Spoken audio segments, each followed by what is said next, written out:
स्वागत है एक बार फिर आपका आपके अपने चैनल श्रुतिकोश में। और इस श्रृंखला में हम बात कर रहे हैं दोस्तों, हमारा राजस्थान जो कक्षा 6 की पुस्तक है उसके बारे में हम चर्चा कर रहे हैं। उसके 2 अध्याय हम पढ़ चुके हैं और आज हम तीसरा अध्याय पढ़ेंगे जो कि है इतिहास जानने के स्रोत। तो राजस्थान का परिचय और राजस्थान का इतिहास, ये 2 चैप्टर हम पढ़ चुके हैं। आज इतिहास जानने के स्रोतों के बारे में हम चर्चा करेंगे कि कौन कौन से वो स्रोत हैं जिनके द्वारा हम जो पुरातात्विक इतिहास था, हमारा पुराना इतिहास था, उसको हम जान सकते हैं। तो आइए शुरू करते हैं आज का हमारा टॉपिक। और उससे पहले अगर आपने अब तक श्रुतिकोश चैनल को सब्सक्राइब नहीं किया है तो आप सब्सक्राइब कर लें, जिससे कि आपको लेटेस्ट वीडियो भी प्राप्त होते रहे। तो दोस्तों, जब हम बात करते हैं इतिहास को जानने के स्रोतों की, तो सबसे पहले हम ये देखते हैं कि आखिर वह कौन से स्रोत हैं जिनके द्वारा हमें इतिहास को जानने की जो है हमारी जिज्ञासा जो है वो पूर्ण होगी। तो सबसे पहले तो हम ये देखते हैं कि इतिहास को जानने के स्रोतों को मुख्यतः 2 भागों में विभाजित किया जाता है। एक तो है पुरातात्विक स्रोत और दूसरा है साहित्यिक स्रोत। तो साहित्यिक स्रोत और पुरातात्विक स्रोतों के अंदर 2 तरह के स्रोतों के अंदर इस इतिहास को जाना जा सकता है। सबसे पहले बात करते हैं हम पुरातात्विक स्रोतों की। दोस्तों, पुरातात्विक स्रोत वे स्रोत हैं जिन्हें स्थान या घटनाओं के संदर्भों में समझा जा सकता है।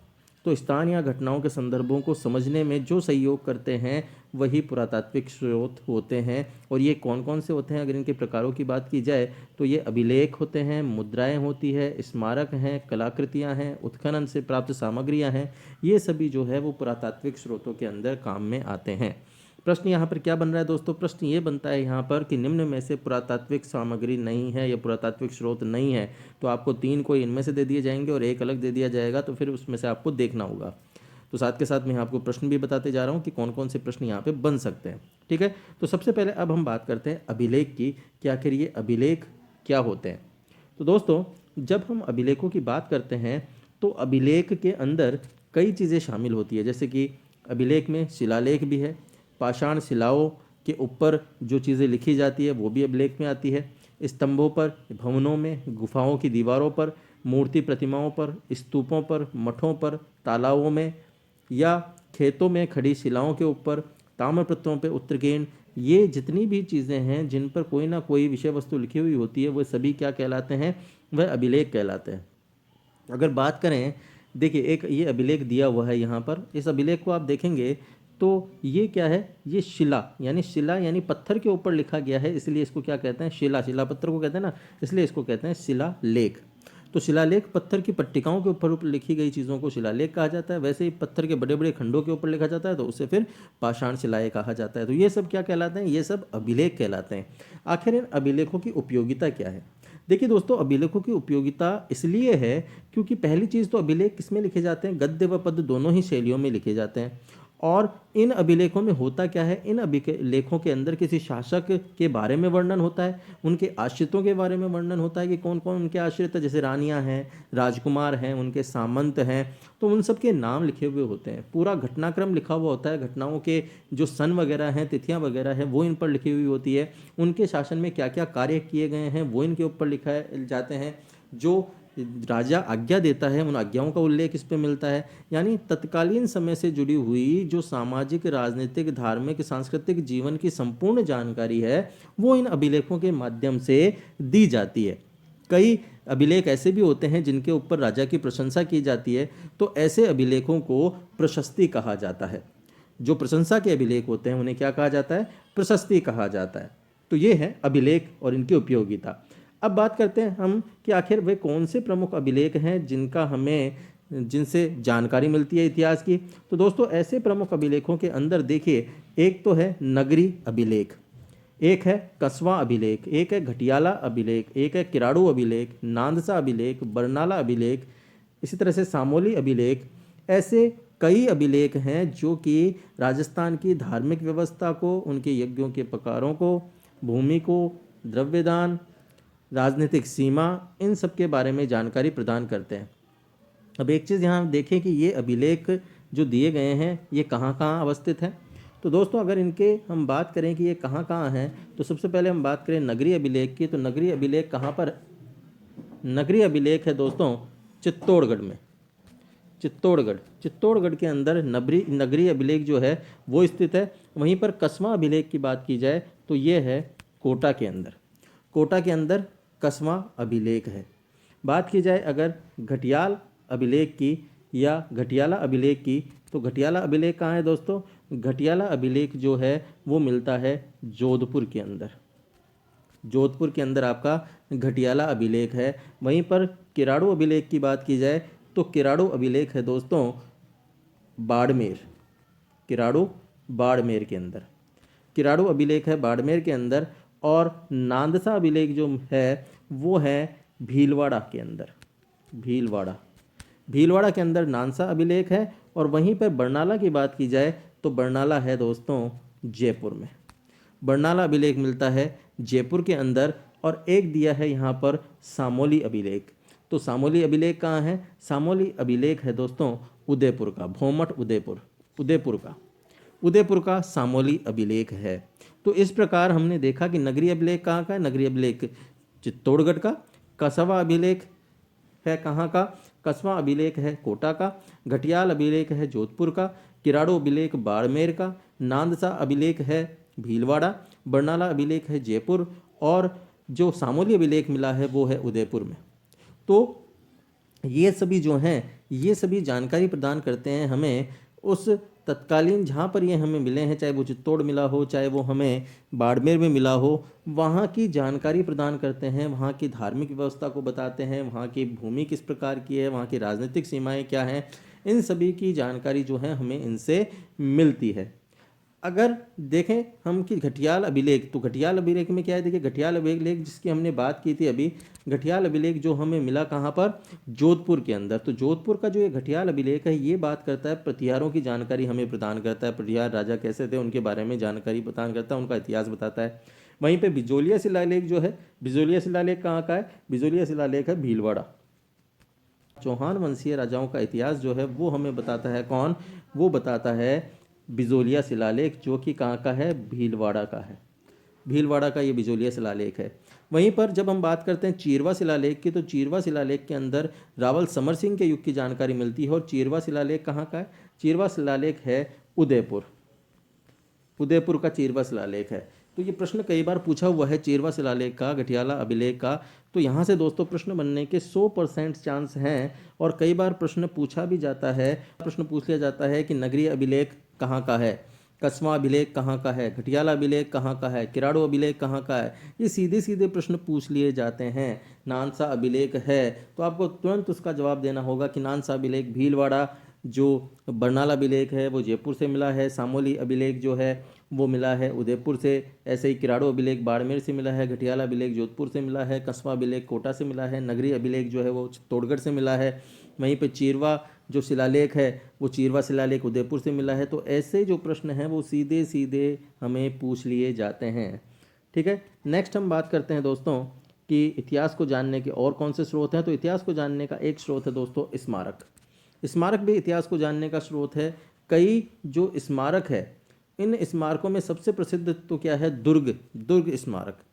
अब इनमें चित्तौड़ का दुर्ग है, जालोर का दुर्ग है, गागरोन है, रणथंबोर है, आमेर है, मेहरानगढ़ है, तारागढ़ है, कुंभलगढ़ है। ऐसे कई दुर्ग हैं जिन दुर्गों से हमें जानकारी मिलती है। जो वहाँ के महल हैं, जो वहाँ के मठ हैं, स्तूप हैं, ये भी जो हैं स्मारकों के अंतर्गत ही आते हैं। तो उस समय के राजा के द्वारा, ये तत्कालीन राजा के द्वारा बनाए जाते थे। और वो किस प्रकार की उपासना करते थे, जैसे मंदिर उन्होंने बनवाया तो मंदिर के आधार पर पता चलता था कि उनकी उपासना पद्धति कैसी है। स्थापत्य कला का पता चलता था, उनके जो प्रासाद हैं, महल हैं, उनको देखकर स्थापत्य पता का जो पता है वो लगता है। वहीं पर भवन बनाए उन्होंने तो किस प्रकार के भवन बनाए हैं। ऐसे ही इनके स्तूप, मंदिर, समाधि, बावड़ी, कूप आदि को देखकर भी वहाँ की जो स्थापत्य कला है, वहाँ की जो धार्मिक विश्वास है, वहाँ की जो उपासना पद्धति है, मनुष्य के चेतन और अचेतन की अवस्था है, समृद्धि का ज्ञान है, इन सब के बारे में जानकारी जो है वहाँ से प्राप्त की जा सकती है। तो ये भी एक इतिहास को जानने के प्रमुख स्रोत हैं। अब यहाँ पर देखिए चित्तौड़ है, तो चित्तौड़ तो कहाँ पे? चित्तौड़ में ही है। वैसे ही चित्तौड़गढ़ दुर्ग चित्तौड़ में है, तो जालोर का दुर्ग जालोर में है। गागरोन जो है, गागरोन दुर्ग जो है दोस्तों वो झालावाड़ के अंदर है। झालावाड़ के गागरोन दुर्ग है। रणथंबोर जो है वो रणथंबोर सवाई माधोपुर के अंदर रणथंबोर है। आमेर जो है जयपुर के अंदर है। मेहरानगढ़ जोधपुर है। तारागढ़ जो है वो अजमेर के अंदर। दोस्तों तारागढ़ दो हैं, एक तारागढ़ अजमेर में है और एक तारागढ़ बूंदी के अंदर है। तो इस तरह से ये दुर्ग जो हैं वो भी स्मारक के रूप में हमें कई महत्वपूर्ण जानकारियाँ प्रदान करते हैं इतिहास की। हम बात करते हैं मुद्राओं की।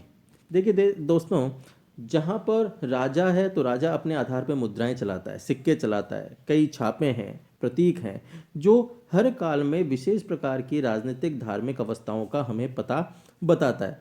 मुद्राओं पे कई तरह के जो चिन्ह हैं अंकित होते हैं, उनकी लिपि अंकित होती है, सन लिखे हुए होते हैं, सम्मत लिखे हुए होते हैं, धातुओं के ऊपर शुद्धता और उनके नापतोल लिखे हुए होते हैं, जिससे हमें उस समय का जो समृद्धि है उसके बारे में पता चलता है। जो सिक्के मिलते हैं उनसे पता चलता है, उस समय का संवत जो उस पर लिखा हुआ होता है, हमें ये पता चलता है कि वो किस समय के हैं। ये जो सारी जानकारियाँ हमें मिलती हैं उन उन सिक्कों से मिलती हैं, उन मुद्राओं से मिलती है, उन छापों से मिलती है कि ये किस राज्य के हैं, किस शासक के द्वारा चलाए गए हैं, उसकी शक्ति कितनी है, क्योंकि शक्ति का सूचक भी तो होती है। जितने अधिक सिक्के चलाए गए उसकी शक्ति उसी आधार पर सोने के चलाए गए या तांबे के चलाए गए, किस तरीके के चलाए गए। तो ये सारी जो जानकारी है हमें मिलती है। कई जगह से सिक्के प्राप्त हुए हैं, जैसे आहड़ से प्राप्त हुए हैं, रेड से प्राप्त हुए हैं, बैराट से प्राप्त हुए, रंगमहल से प्राप्त हुए, सांबर से प्राप्त हुए। ये अलग अलग जो हमारी सभ्यताएं हैं उन अलग अलग जगह से, अलग अलग स्थानों से ये सिक्के जो है प्राप्त हुए हैं। अब देखिए आहड़ कहाँ है, आहड़ किस जगह है, आहड़ या ये आयड़ नदी के किनारे पे है, और आहड़ है दोस्तों कहाँ पर, उदयपुर के अंदर। आहड़ उदयपुर के अंदर है। वहीं पर रेड है टोंक, बैराठ जयपुर में, रंगमहल हनुमानगढ़ में, सांबर जयपुर में, आप जानते ही हैं। तो इन जगह से भी जो है वो समृद्ध सिक्के जो हैं वो प्राप्त हुए हैं, मुद्राएं जो है प्राप्त हुई है। और ये मुद्राएं किससे संबंधित थी, ये मुद्राएं थी क्षत्रपों से संबंधित, मालवों से संबंधित, चौहानों से, गुहिलों से संबंधित। ये उस समय के राज्य के शासन को, वहाँ की अधिकृत सीमाओं को, इनके बारे में जो जानकारी है वो उपलब्ध कराते हैं। नेक्स्ट हम बात करते हैं दोस्तों बर्तन और कलाकृतियों की, क्योंकि बर्तन और कलाकृतियाँ जो है वो भी उस समय के इतिहास को प्रदर्शित करते हैं। दोस्तों उत्खनन से हमें उस समय के जो तत्कालीन बर्तन हैं, जो तत्कालीन कलाकृतियाँ हैं, उनसे हमें वो चीज़ें प्राप्त होती है कि उन बर्तनों पे क्या खुदाई की गई है, क्या चित्रण किया गया है। खंभों की खुदाई है, किवाड़ है, गवाक्ष हैं, इनके ऊपर जो कारीगरी देखने को मिलती है वो सारी कारीगरी हमें बताती है कि उस समय की जो कला संस्कृति थी वो किस प्रकार की संभ्रंद थी, किस प्रकार वो फैली हुई थी। हमें ऐसे बर्तन भी उस समय प्राप्त होते हैं जिनके अंदर उनकी बनावट के आधार पे, उनकी पॉलिश के आधार पे, रंग के आधार पर उस काल की कला के बारे में पता चलता है। राजस्थान के अनेक ऐसे स्थान हैं जहाँ से क्या प्राप्त हुए हैं, मृदभांड प्राप्त हुए हैं, यानी मिट्टी के बर्तन प्राप्त हुए हैं, प्याले प्राप्त हुए हैं, रकाबियाँ हैं, धूप पात्र है, दीपक है, ये सब प्राप्त होते हैं और इनसे उस काल की कला कौशल के बारे में जानकारी मिलती है। गणेश्वर जो सभ्यता है जो कि नीम का थाना सीकर के अंदर है, वहाँ से ताम्र संस्कृति के अवशेष मिले हैं। वहीं पर जोधपुरा जयपुर जो है और नौह भरतपुर जो है, वहाँ से काले और लाल मृदभांड प्राप्त हुए हैं। आहड़ गिलुंड ये जो उदयपुर के अंदर है, वहाँ से प्रस्तर के फलक प्राप्त हुए हैं। तो ऐसी जो चीज़ें प्राप्त हुई है इनसे उस समय के कला कौशल के बारे में जानकारी मिलती है। उस समय के जो इतना बड़ा इतिहास जो हमारा आया है, उस समय किस प्रकार की विषय वस्तु चलती थी, किस प्रकार की चीज़ें चलती थी, उन सब के बारे में ये चीज़ें जो है हमें बताती है। तो अलग अलग जगह से अलग अलग हमें वस्तुएं प्राप्त हुई है। यहाँ पे क्या प्रश्न बन रहा है, देखिए यहाँ से जो मुख्य प्रश्न बन रहा है वो मुख्य प्रश्न बन रहा है यहाँ से। क्या मुख्य प्रश्न है, मुख्य प्रश्न ये है कि पहले तो गणेश्वर कहाँ पर स्थित है, तो नीम का थाना सीकर के अंदर स्थित है। यहाँ से किस प्रकार के अवशेष मिले हैं, ताम्र संस्कृति के अवशेष मिले हैं। जोधपुरा कहाँ अवस्थित है, जयपुर के अंदर है। नोह कहाँ अवस्थित है, भरतपुर के अंदर स्थित है। यहाँ से किस प्रकार के अवशेष मिले हैं, तो लाल और काले मृदभांड अवशेष मिले हैं। तो प्रश्न क्या बनेगा, लाल व काले मृदभांड कहाँ से मिले हैं, जोधपुरा जयपुर से, गणेश्वर नीम का थाना से, गिलुंड से, आहड़ से, तो जोधपुरा जयपुर से। ऐसे प्रस्तर के फलक कहाँ से प्राप्त हुए हैं, तो वो प्रस्तर और फलक प्राप्त हुए हैं आहड़ और गिलुंड से। तो ऐसे प्रश्न जो है वो सीधे सीधे हमसे पूछ लिए जाते हैं, कई पिछले एग्जामों के अंदर ये प्रश्न पूछे भी गए हैं। नेक्स्ट हम बात करते हैं ताम्रपत्र की। तो दोस्तों ताम्रपत्र क्या होते हैं, ताम्रपत्र का मतलब हुआ कि तांबे के छोटे छोटे जो चद्दर होते हैं, पत्थर होते हैं, उन पर खोदे हुए जो चिन्ह हैं वो ताम्रपत्र कहलाते हैं। जो लेख हैं वो ताम्रपत्र हैं। उन पत्रों के ऊपर जो लिखी गई है, जैसे कि आप एक चित्र देख रहे हैं, एक तांबे का चद्दर है, उस चद्दर के ऊपर लिखावट की गई है, यही ताम्रपत्र है।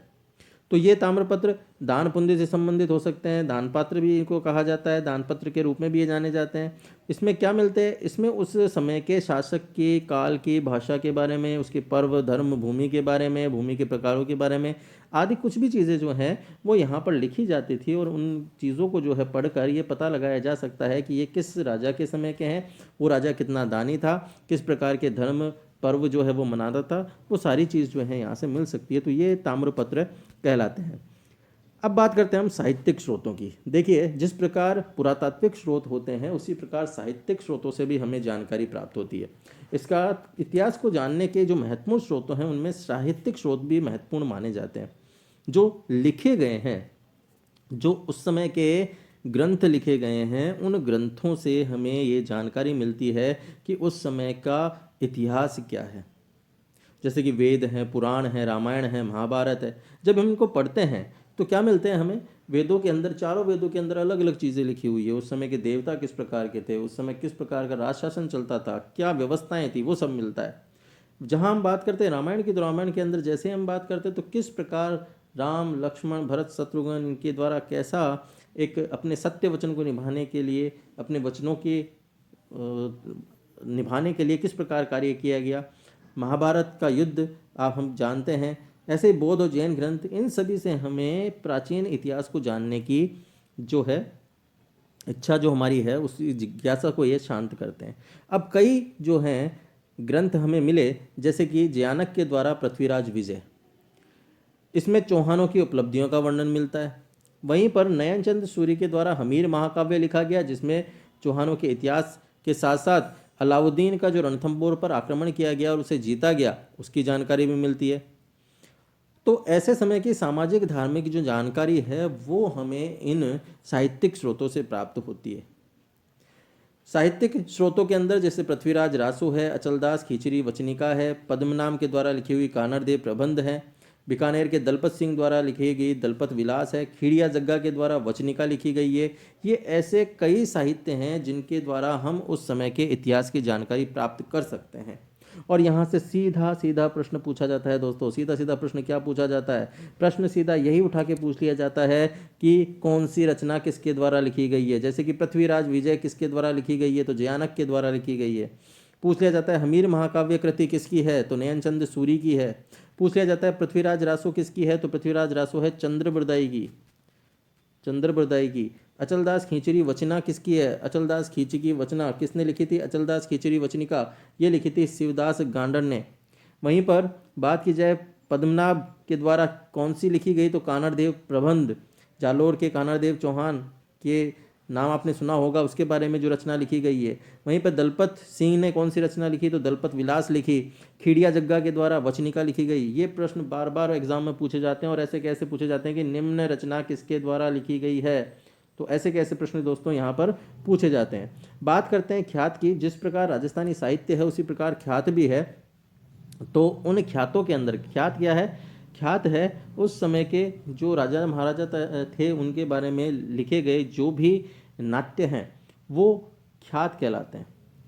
जैसे कि नैणसीरी ख्यात, बांकीदासरी ख्यात, दयालदासरी ख्यात, जोधपुर राज्यरी ख्यात, ऐसे कई हैं जिनके द्वारा उस समय के राजपूत राजवंशों की स्थापना कब हुई, राजाओं का वंशक्रम क्या था, राज्य क्षेत्र किस प्रकार का था, उन सब के बारे में जानकारी मिलती है। ये और पुस्तकें अगर हम देखें इन साहित्यों को जानने के लिए, साहित्यिक पुस्तकें और कौन सी है, तो दोस्तों कर्नल जेम्स टोड के द्वारा annals and antiquities of Rajasthan, ये प्रश्न कई बार पूछा गया है कि निम्न में से कर्नल जेम्स टोड की कृति है, तो annals and antiquities of Rajasthan. इसके अलावा पश्चिमी भारत में यात्रा ये लिखी गई है। सूर्यमल मिश्रण की बात करें तो ये बूंदी के महाकवि थे जिनके द्वारा वंश भास्कर लिखी गई है। और कविराज श्यामल दास की बात की जाए तो वीर विनोद इनके द्वारा लिखी गई है। विश्वेश्वर नाथ रेऊ, ये प्रश्न आने की पूरी संभावना यहाँ पे लगती है दोस्तों। अच्छा यहाँ पे ये नाम दिया हुआ है विश्वेश्वर नाथ रेऊ, इनके द्वारा मारवाड़ राज्य का जो इतिहास है वो लिखा गया है। वहीं पर हीराचंद गौरीचंद ओझा की बात करें, गौरीशंकर हीराशंकर ओझा, ये काफ़ी अच्छा एक नाम है इतिहास को बताने वाले जो हमारे इतिहासकार हैं उनमें। और इनके द्वारा उदयपुर, जोधपुर, सिरोही, डूंगरपुर, बांसवाड़ा, प्रतापगढ़, इन इतिहासों का ग्रंथ जो है इनके द्वारा लिखे गए हैं। तो प्रश्न यहाँ पर सीधे सीधे बनने के चांसेस है दोस्तों। प्रश्न सीधा क्या बनेगा यहाँ पर आप देखिए, प्रश्न सीधा बनेगा कि एनाल्स एंड एनविक्टीज ऑफ राजस्थान किसकी पुस्तक है, तो कर्नल जेम्स टॉड की। पश्चिमी भारत की यात्रा किसकी पुस्तक है, कर्नल जेम्स टॉड की। वंश भास्कर किसके द्वारा लिखी गई है, सूर्यमल मिश्रण के द्वारा। श्यामल दास के द्वारा कौन सी पुस्तक लिखी गई है, तो वीर विनोद। विश्वेश्वर नाथ रेऊ के द्वारा कौन सी पुस्तक लिखी है, मारवाड़ राज्य का इतिहास। गौरीशंकर हीराचंद ओझा के द्वारा तो उदयपुर, जोधपुर, सिरोही, डूंगरपुर, बांसवाड़ा सभी का इतिहास लिखा हुआ है। तो ये कुछ महत्वपूर्ण प्रश्न जो है वो यहाँ पर कवर होते हैं इस टॉपिक के अंदर। तो ये था दोस्तों हमारा एक चैप्टर कंप्लीट हुआ यहाँ पर, जिसके अंदर हमने इतिहास को जानने के जो स्रोत हैं, हमारे पुरातात्विक स्रोत और साहित्यिक स्रोत, उनके बारे में विस्तृत जो चर्चा है वो हमने की है। कक्षा 6 की दृष्टि से हमने ये जो चैप्टर है वो पढ़ा है। तो कई महत्वपूर्ण प्रश्न इसके अंदर दिए गए हैं दोस्तों। तो आप पुनः इसको वीडियो को बार बार देखें और उन प्रश्नों को याद करने का प्रयास करें। बिल्कुल ईजी वे में ये जो चीज़ें हैं वो दी गई है। तो इस वीडियो में इतना ही दोस्तों, धन्यवाद। आपका दिन शुभ हो।